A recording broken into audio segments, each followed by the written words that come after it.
Hello there, and welcome once again to another edition of What's Hot with Sea of Tranquility. I am your host, as always, P. Pardo, SOT publisher.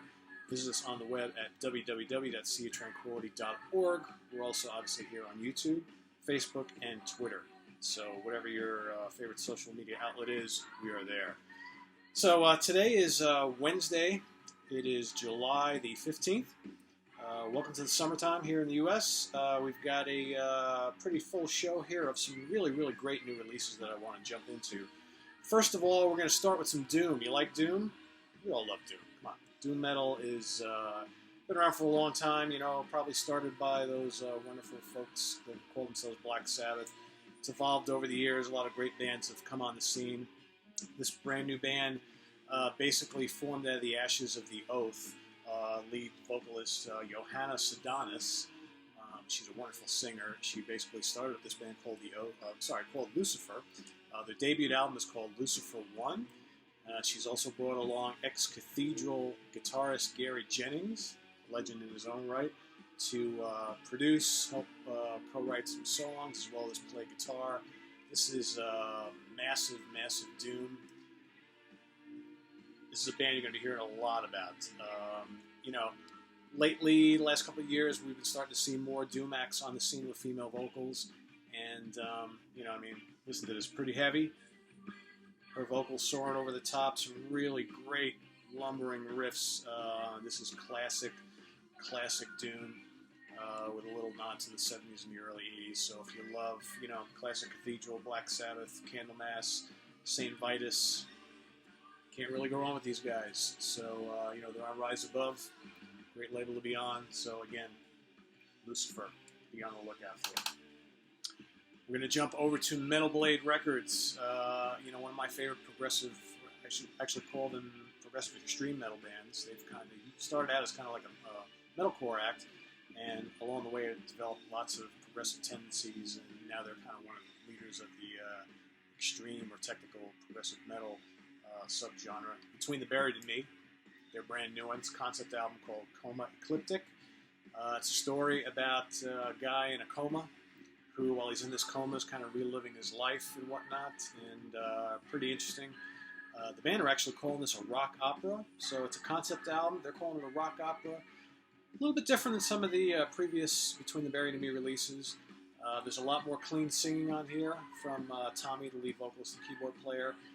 It's maybe not as brutally heavy in spots, not as much death metal growls as in the past, but there's still plenty of them. But you can expect, tons of that really complex, off-kilter, type of arrangements that they're known for. For the folks who like more of their progressive side, I think you're going to really like this one a lot. It's not something you're going to get into on the first listen. It's one that you're going to have to kind of go through a few times, read along with the storyline, listen to the music. It's very complex. At times it's symphonic. At times, Between the Buried and Me, they'll throw in these little bits of like Broadway play style themes and whatnot. So there's kind of a little bit of everything. Highly recommend this. This one got a 5.5, 5 out of 5 stars for me. It's going to be in my top 10 of the year, no doubt, when the year is up. So Between the Buried and Me, Coma Ecliptic. Check it out. We're going to go to Sweden. Because why not? You got to have bands from Sweden on every one of these What's Hot shows because there's just so many great bands coming out of Sweden these days. Four Sticks, Electric Celebration. So you're saying Four Sticks? That's the title of a Led Zeppelin song. I bet you these guys are doing the Led Zeppelin thing. Well, kind of yes, kind of no. Their lead singer used to sing with a company of Snakes, who you'll remember were somewhat of a Whitesnake-ish sounding band. And that's kind of what you get here. It's a mix of like classic hard Zeppelin, Whitesnake, but more importantly, I hear a lot of Badlands in this. The lead vocalist sounds a lot like the late Ray Gillen. The songs have that kind of 70s bluesy, early 80s hard rock vibe. I really dig this a lot. The tunes are heavy, they're funky, they're melodic, they're hard rocking, great guitar work, great vocals, catchy tunes. Four Sticks. Remember that name. Again, they're from Sweden. So if you like a lot of the hard rock stuff, the kind of the retro stuff coming out of Sweden, here's another band that you need to investigate. Really, really good. Now, we're going to switch gears a little bit. We're going to move into the space rock / prog rock realm. one of these guys have been around for a long, long time, from England, Ozric Tentacles, Technicians of the Sacred. This is their latest. It's a 2-disc set, all instrumental. I mean, it's spacey, it's got grooves, it's ambient, it's progressive, it's metallic in spots, you know, those bubbling, chirping synths, techno beats, metallic, almost heavy metal guitar riffs, searing, you know, Dave Gilmour-inspired guitar leads, you know. This is something you just put on and you just allow it to kind of permeate your soul and you just get into, you know. You can kind of groove to it. I can almost say you could dance to it. You know, there's spots you can bang your head to it. You can trip out to it. I don't know. I've always liked Ozric Tentacles. You know, some people say, hey, you know, kind of a lot of their albums sound the same.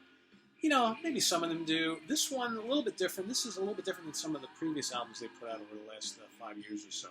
I really like this a lot. I mean, from the first listen, this one just kind of gripped me. There's a lot of material on here. It's 2 discs. You know, cool little digipack.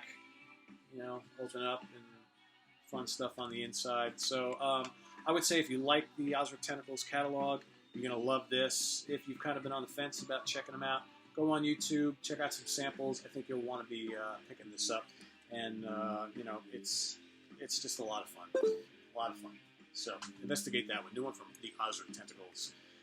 Now, guitar music. You know, if you're thinking about guitar heroes of the last 40, 50 years, I'm sure one of the names that's going to come up, he's not going to be the first or second, he's going to be the third. It's got to be Jeff Beck. This one's called Live Plus. It's a collection, get that glare out of there. It's a collection of live tracks from his 2014 tour, various tunes from, you know, his entire history. So, you know, you've got him doing Morning Dew, you know. What else is on here? Superstition, Hammerhead, Little Wing, very cool rendition of the Hendrix classic.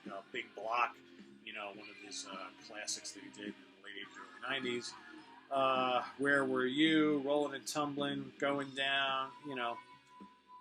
It's just amazing, Jeff Beck. I mean, this guy is like a musical treasure. He's just, nobody sounds like Jeff Beck. He's just got great skills. He always has. You never know what's going to come next with him. He's got a crack band with him here. You know, again, instrumental guitar rock doesn't get much better than Jeff Beck. So, you know, maybe you caught him out on tour last year. If so, this is a nice little collection of some of the stuff he was performing live on stage during that tour. So now we're going to, in a way, we're going to go back in time, but we're going to stick to the present. So some of you may remember a German/British hard rock, proto-metal heavyweight band called Lucifers Friend. They're pretty notable for supplying Uriah Heep with a vocalist named John Lawton, who joined Uriah Heep in the late 70s for a few albums. Well, you know, they kind of, they were together prior to him joining Heep. He replaced David Byron. He eventually, after he left Heep, he went back to Lucifer's Friend for a while. They were kind of sporadic for a bit throughout the 80s. I think even released an album in the early 90s, then broke up until now. So the surviving members of Lucifer's Friend, or at least the ones who want to continue playing, I believe it's Lawton, the guitar player, and I believe the bass player. One of the 2 or 3 drummers they had has passed away. I'm not sure what the other one's doing, and I believe the original keyboard player has declined to rejoin the band. But anyway, this is called Awakening. And basically, it's a 2-disc set. The first disc contains 10 classic Lucifer's Friend tracks.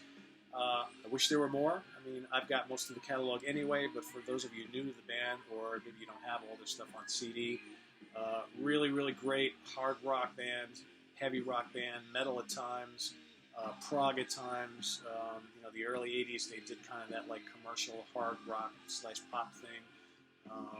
You know, heavy Hammond organ, heavy guitars, and Lawton's amazing vocals. So again, the first disc is basically a kind of almost like a hits collection from their early albums. I wish there was more. It's only 10 tracks, only about 45 minutes. They probably could have thrown another 5-8 songs on here, but whatever. And then the second disc has 4 brand new original songs recorded from the current incarnation. And they're great. Lawton sounds amazing. It's heavy, but it's modern, still with that nod to the past, so you get that kind of Deep Purple Uriah Heep thing going with the Hammond organ, you know, the keyboards and the heavy guitar, soaring vocals. I love it. I hope they do more new stuff. I hope they tour. I would love to see this band. I've been following them for a long, long time. So Lucifer's Friend, again, it's called Awakening. Check it out. If you've never dipped into the Lucifer's Friend catalog, this is a great starter. Plus, you kind of hear what they sound like today, and let's hope that we hear more from them. Now, recently, we did a show a couple weeks ago on the late Chris Squire, and it just seems kind of, strange that he passed away a week and a half, 2 weeks ago, and just prior to him passing away, we're getting this glut of Yes-related releases, live stuff, past and present. So, what I'm going to talk about today is this really, really, really good, this is a 2-disc set. It's called Progeny, Highlights from 72. Now, most of you who are Yes fans know that Yes Songs is one of the greatest progressive rock live albums of all time. Released in 1972, recorded from shows on the tour of Close to the Edge. And, most folks who are Yes fans, or even not really big Yes fans, love that album. Maybe not the best sounding live album ever. Sonically, it's not perfect, never was. But recently, it was discovered, they discovered all these old reel-to-reel tapes of classic Yes performances from that tour, specifically from the U.S. shows, okay? 7 full shows, complete shows, from the Close to the Edge tour in 1972, all right? Recently, they've released the Progeny as a full box set with all 7 shows complete. I believe it's 14 discs, all right? So if you gotta have it all, go out and get that. This basically is a trimmed down version of that. They've taken, it's the same songs, all right? None are, but each song is from a different show. There's a couple overlaps here, like there's a few songs from North Carolina. We got Ontario, Nassau Coliseum in New York, Tennessee. But basically it's the same set as what you're used to on Yes Songs. So you've got Siberian True, I've Seen All Good People, Part of the Sunrise, Clap and Mood for a Day, and You and I. Disc 2 has got Close to the Edge, excerpts from The Six Wives of Henry VIII, Let Mr. Rick Wakeman Shine, Roundabout, and Yours is No Disgrace. The great thing about this is they have really cleaned up these shows, and it's arguably these recordings sound better than what we all know and love from Yes Songs.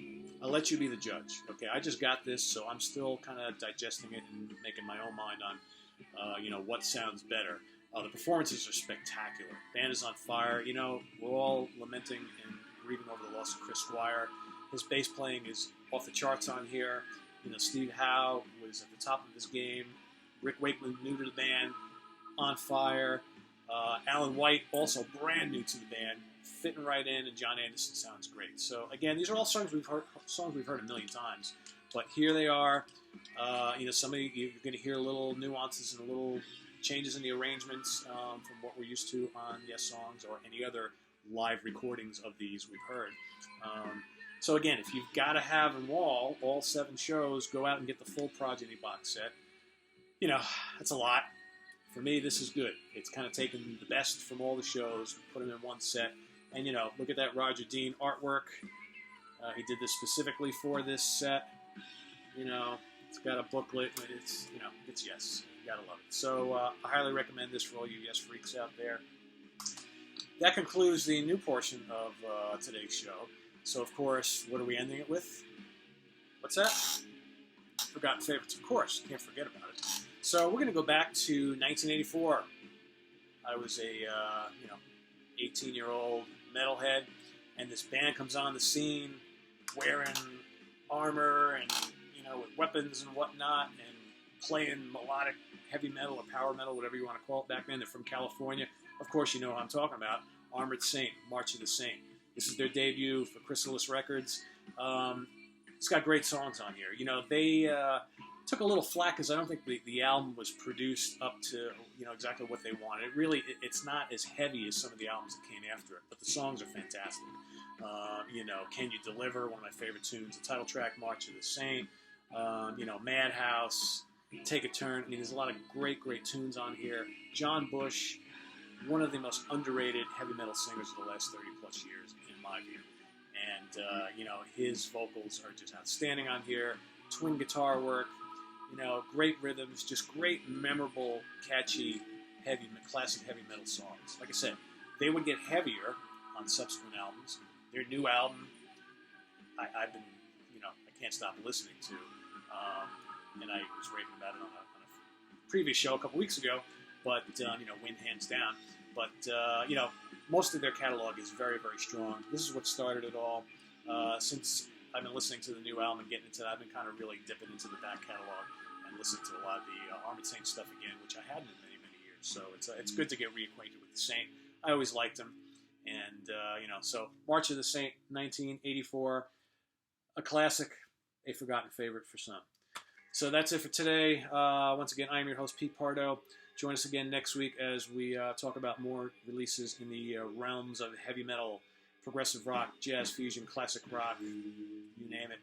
So till then, be good, be safe, enjoy lots of great tunes. Check out this Doom album. Check it out, Lucifer, Lucifer 1, and all this stuff. I'll see you next time. Take care.